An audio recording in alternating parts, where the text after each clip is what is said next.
윤석열 대통령 탄핵이 기각되면 죽을 때까지 단식 투쟁을 하겠다. 이런 분이 있습니다. 누굴까요? 국민의힘 김상욱 의원 만나보겠습니다. 의원님 안녕하세요. 네, 반갑습니다. 건강하고 품위 있고 믿음직한 보수를 만들어 가겠습니다. 김상욱입니다. 각오가 대단하신데요. 자, 그런데 네. 이 얘기부터 좀 해보죠. 화제가 됐던 좋은 아침에 자꾸 예. 좀 부끄럽습니다. 네. 기각이 되면은 죽을 때까지 단식 투쟁을 하겠다.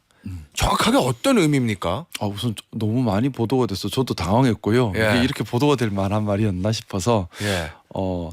좀 이제 그 얘기를 사실은 그 얘기를 하고 싶었던 것이 아니라 더 하고 싶었던 얘기는 예.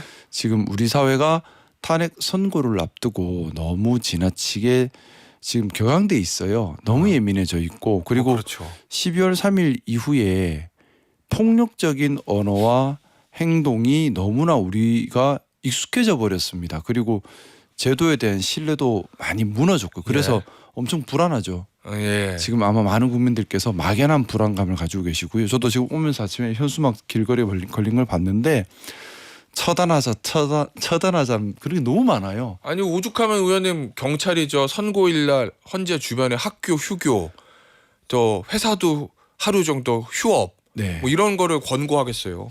그래서 사실 정말 좀 우리 사회가 너무 극단으로 치닫고 있는 것이 아닌가. 그리고 절대 상대를 용납할 수 없는 상태가 되고 있는 것이 아닌가라는 생각을 좀 많이 가지고 있고 그런 사회가 된 것에 사실 부끄럽지만 정치인들의 책임이 가장 큰 것 같습니다. 예. 뭐냐면 계속해서 사회 갈등을 만들고 또 선동을 하고 예. 그리고 국민들이 자꾸 거리로 나와서 싸움 한복판에 있도록 만들고 있고 예. 제도에 대한 신뢰를 계속해서 흔들고 있지 않습니까? 예.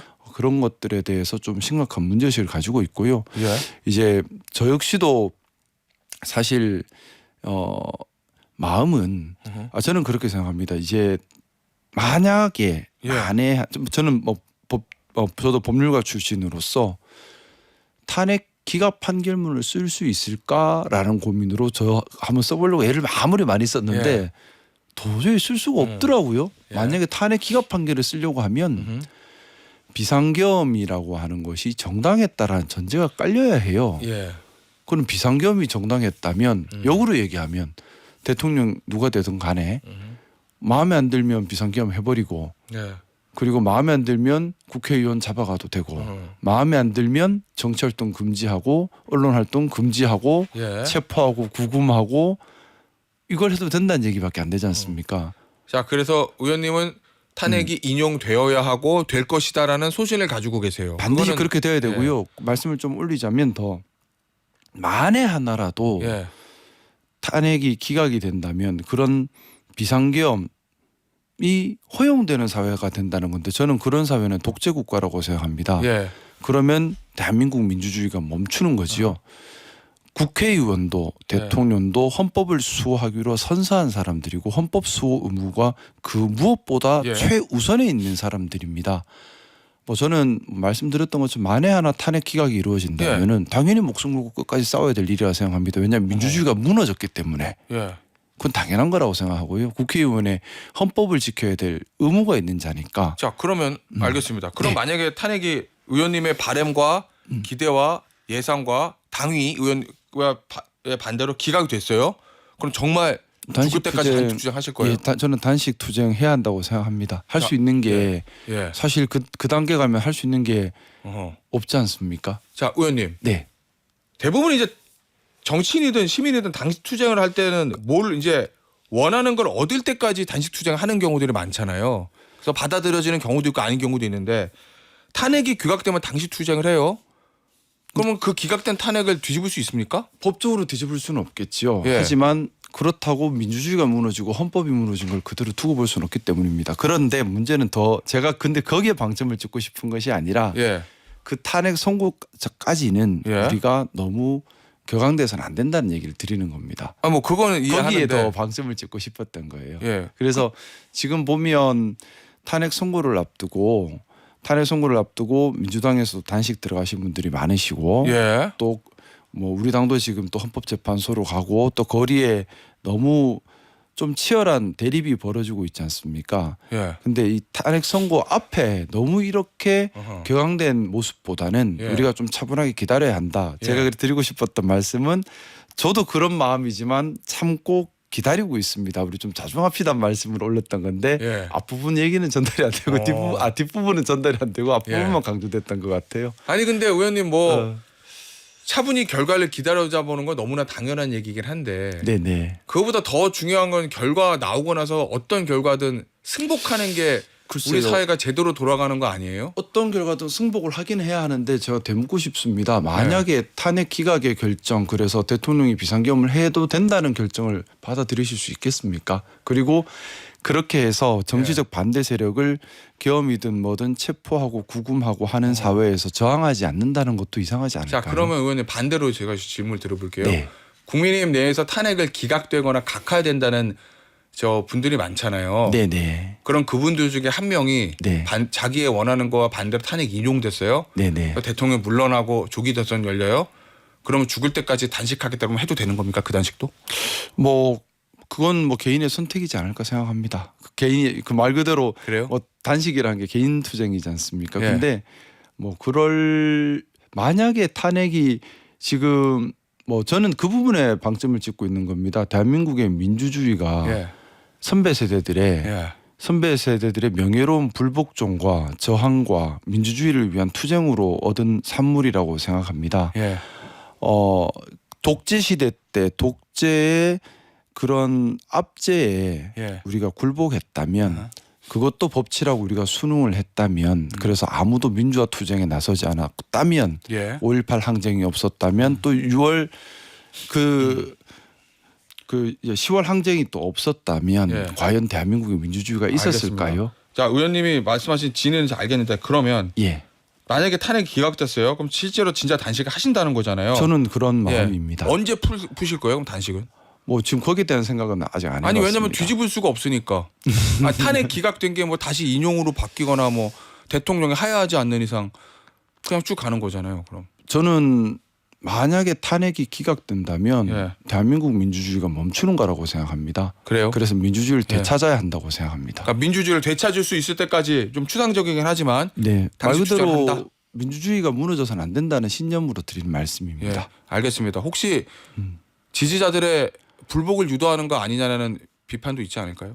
그럴 수는 있겠죠. 근데 저는 민주주의가 무너졌다면 민주주의를 되찾는 것이 시민들이 할 수 있는 마지막 선택이라고 생각하고요. 제가 예. 배웠던 헌법에서 국민 저항권 요즘 얘기 많이 나오는데 예. 제가 배웠던 헌법에서 나온 국민 저항권이 그때 기능할 수 있는 거라고 생각합니다. 자, 이 말씀도 또 한 번 하셨던데 실질적 정권 교체, 네. 정권 연장의 의미를 갖는 정권 창출이 이루어진다면 역사적으로 맞지 않는다. 네. 그래서 우리 당은 어떻게 해야 되느냐? 실질적 의미의 정권 교체 수준에 이르러야 합니다. 그 얘기는 조기 대선에서 국민의힘이 승리한다 하더라도 유권자들을 봤을 때 똑같은 국민의힘 정권이지만 완전히 바뀌었구나 뭐 이런 느낌을 줘야 된다 뭐 이런 말씀이세요? 네, 맞습니다. 실질적 정권 교체? 저는 이제 그런 의미의 징표로 볼 수 있는 것이 두 가지라고 생각합니다. 하나는 비상계엄 해제에 적극적으로 나섰다는 것. 두 번째는 탄핵 찬성에 적극적으로 나섰다는 것. 12월 3일과 4일에 있었던 일은 비상계엄 사유 없이 비상계엄이 일어났고 예. 절차적으로나 내용적으로나 헌법에 맞지 않습니다. 그러면 헌법을 파괴한 행위였습니다. 또한 반민주적이고 반보수적이고 반법치의 행위가 일어난 것이지요. 예. 그러면 우리 역사의 흐름에서 관점에서 봤을 때 그런 반헌법적 반민주적 행위가 일어났음에도 불구하고 그대로 그 흐름이 이어진다면 우리 역사의 흐름에 맞지가 않아요. 그러면 그 후에 대통령이 되시는 분은 다시 민주주의를 회복하고 또 헌법을 회복하고 법치를 회복하는 데 애를 쓰는 분이어야 되지 않겠습니까?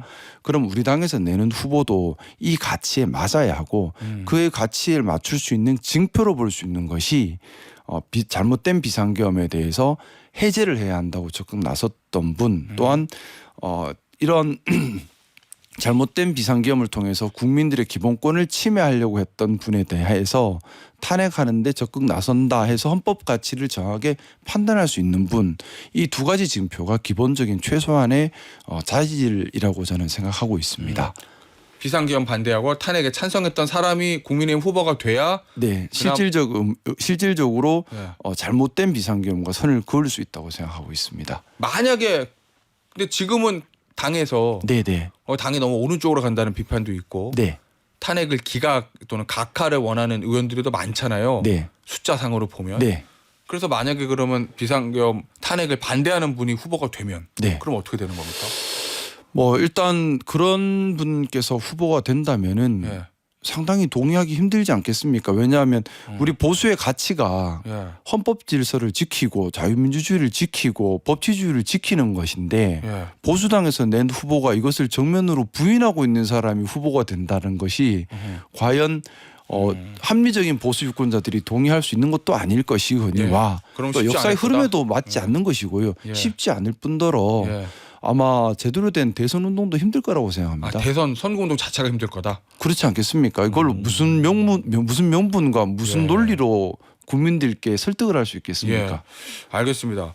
이제 나경원 의원이 주도해서 탄핵 각하 네. 또는 최소한 기각을 네, 원하는 탄원서 네, 여기 아마 80명 정도가 찬성을 하셨더라고요. 네, 네, 그러면은 언론에 분석에 따르면 3분의 2가 넘기 때문에 사실상 당의 당론이 아니냐라는 뭐 해석들도 있던데 네. 지금 대통령이 석방된 이후에 이런 기류 탄핵에 반대하는 기류가 당에서 커지는 거 그걸 몸으로 느끼세요? 근데 좀 아무래도 더 강해지는 건 분명히 있는 것 같습니다. 대통령께서 밖에 나와 계시고 또 제가 듣기로는 전화 통화를 그렇게 많이 하시고 계신다고 아, 그래요? 들었습니다. 그러다 예. 보니까 아무래도 그런 강한 여론이 생기겠지요. 예. 근데 그래도 정말 다행스러운 것은 그래도 저희 당의 원내 지도부가 공식적으로 입장을 취하지는 않고 있다는 점이 예. 뭐 그나마 다행이라고 생각하고 있습니다. 당 지도부는 왜 그런다고 보십니까? 뭐 여러 가지 생각들이 있지 않을까 생각합니다. 예. 일단 뭐 사실 솔직하게 뭐 좀 최소한의 법적 소양이 있거나 아니면 법적 소양이 없다 하더라도 예.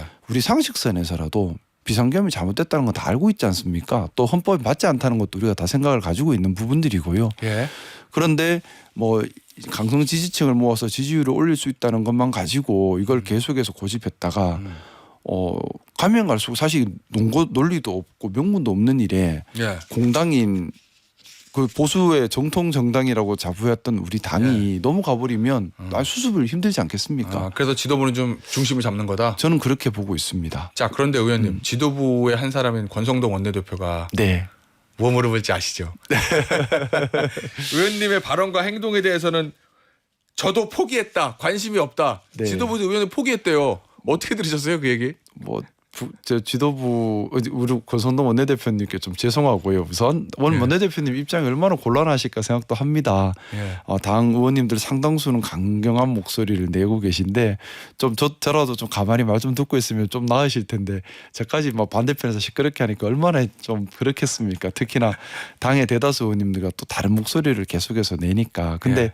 뭐 저는 제가 목소리를 내는 것이 보수의 가치를 기반으로서 해서 목소리를 내는 겁니다. 보수가 예. 지켜야 될 수호가치인 헌법 질서 민주주의 법치주의 지키자는 얘기를 하고 있는 것입니다. 철저히 보수의 가치에 기반해서 얘기를 하고 있는 것이고요. 우리 당이 이런 보수 가치를 지켜갈 때 이걸 또 실현해 갈 때 국민들로부터 진짜 신뢰를 얻을 수가 있고 예. 우리 당이 바로 서서 건강한 보수로서 국가를 위한 기능을 할 수 있다고 믿고 있습니다. 알겠습니다. 헌법재판소 네. 얘기 좀 해볼게요. 원래 네. 한 내일쯤 나지 않을까라는 게 이제 많은 사람들이 예측이었는데 예. 언제 날지 모르겠어요. 이렇게 되면 언제쯤 날 거라고 예상하고 계세요? 예측. 뭐 저는 원래 뭐 예전에는 11일이나 14일 정도 날 것 같다 말씀을 드렸었는데 예, 다들 많이 그렇게 보셨죠. 지금은 뭐 다음 주로 미뤄질 수밖에 없는 분위기 같습니다. 예. 근데 그것 때문에 또 국민들께서 많이 불안해하실 수밖에 없어서 걱정은 돼요. 뭐 때문에 길이 좀 늦어지고 있다고 예측을 하세요? 사실 추측이군요. 추측을 하세요. 철저하게 보안 속에 이루어지고 있는 맞아요. 일이라서 우리가 그냥 뭐 예상할 수밖에 없는 겁니다. 정확하게 알 수는 없고요. 근데 예. 저의 뭐 짧은 예상으로는 예. 뭐 탄핵 기각 결정문을 쓸래야 쓸 방법이 없는 것 같고 인용은 인용이되 이제 구체적으로 판단의 근거가 되는 사실 적시 부분이나 예. 아니면은 이제 여러 가지 사실들에 대해서 이제 판단 들어갈 때 의견이 다를 수 있는 부분들이 있거든요. 예를 들면 홍장원 메모, 그렇죠. 뭐 체포조 뭐 이런 거. 그것이 예. 뭐 인정되든 안 되든 결과에 영향을 미칠 정도는 아니지만 예. 그것 자체에 대한 의견 조율은 또 필요하다고 봐요. 그렇다 그러면 지금 같은 경우는 편결해서 완전하게 좀 정리가 되기 전까지는 좀 시간이 걸릴 수밖에 없지 않나 보고 있습니다. 알겠습니다. 이 법원 대통령 석방과 관련해서 이거 검찰이 즉시 항고를 안 한 것을 가지고 논란이 좀 되는 것 같은데 네. 어제 이제 법원행정처장은 상급심의 판단을 받을 필요가 있다 뭐 이렇게 얘기했거든요. 대검 오늘 회의한다는 것 같고 네. 대검이 어떻게 할 것 같습니까? 대검이 오늘이 마지막 날인데 즉시 항고든 보통 항고든 반드시 판단을 받아야 된다는 생각입니다. 왜냐하면 지금 예. 앞뒤가 다른 말을 하고 있는 거거든요. 지금 그동안 계속 날로 계산하다가 시로 계산하는 것도 예. 여기 더 이상 우리 이해하지 않겠다 해놓고는 다음 날 바로 전국 검찰은 다 날로 계산하라고 또 보냈잖아요. 예. 그럼 앞뒤 하나도 안 맞는 특혜가 돼버려요. 그럼 이걸 정리를 하기는 해야죠. 그래서 즉시 항고든 보통 항고든 해서 법적으로 정리를 할 필요가 있다 생각입니다. 그게 법적 안정성이고 그게 법치주의입니다. 알겠습니다. 마지막 질문인데 앞서도 네. 잠시 언급드렸던 이 국회의원 국민의힘 의원 82명이 서명을 했던 나경원 의원 주도의 이 탄원서 네. 각하 또는 기각. 각하가 1번 그게 안 되면 기각. 요거 얘기입니다. 네. 이 여기 탄원서에 있는 내용 중에 의원님은 하나도 동의가 안 되십니까? 저는 동의가 안 돼요. 뭐 각하라고 얘기하는 것이 결국 뭐 이제 공소 사실에 이제 형사적으로는 공소 사실이라 표현하는데 소추 사실이죠. 소추 사실의 동일성이 훼손됐다고 하는 건데 내란죄 철회했으니까 다시 하자 이런 얘기인 것 같아요. 이 형사 같은 경우도 공소장 변경의 기준이 되는 것은 공소장에 기본되는 사실관계를 기준으로 하는 거지 적용 법조가 기준이 되지는 않거든요. 그리고 이건 헌법재판입니다. 형사법원과는 달리 기존의 박근혜 대통령 탄핵소추 재판이나 등등을 통해서 확립된 법원 헌법재판소의 판례 취지가 헌법재판소의 넓은 재량을 인정해 주는 거예요. 그래서 변경을 요청했을 때 동의를 꼭 해야 되고 이런 것도 아니고 헌법재판소에 넓은 재량이 있습니다. 따라서 기존에 이미 선례들을 비춰봤을 때에 각하 사유가 되기 힘들다고 보고 또 기각 사유로 주장하고 있는 것이 민주당이 의회 독재 때문에 비상계엄을 할 수밖에 없었다는 취지의 주장인 것 같은데 그거 같아요. 계엄이 설령 계엄이 헌법 또는 법률을 위반한다 하더라도 민주당의 의회 독재 심각성을 고려해 기각 결정해달라. 그러니까 그러면 뭐 예를 들어 다수당의 힘을 이용해서 그 잘못되긴 잘못됐죠. 아무리 다수당이라도 독주하면 안 되죠. 근데 독주한다고 해서 비상계엄을 해서 잡아서 가두는 거는 비상계엄이 허용될 수는 없는 거잖아요. 그래서 상식선에서 동의할 수 있는 일이 아니지 않을까요? 우리 국민들께서 예를 들어 뭐 다수당이 독주한다고 갑자기 대통령이 비상계엄해서 그 다수당 의원들을 다 잡아서 체포해서 처단하는 것을 용인할 수 있겠습니까? 알겠습니다. 어떤 의미의 말씀이신지 오늘 인터뷰 여기서 마무리하도록 하겠습니다. 지금까지 국민의힘의 김상욱 의원이었습니다. 의원님 감사합니다. 네, 감사합니다. 좋은 하루 되십시오.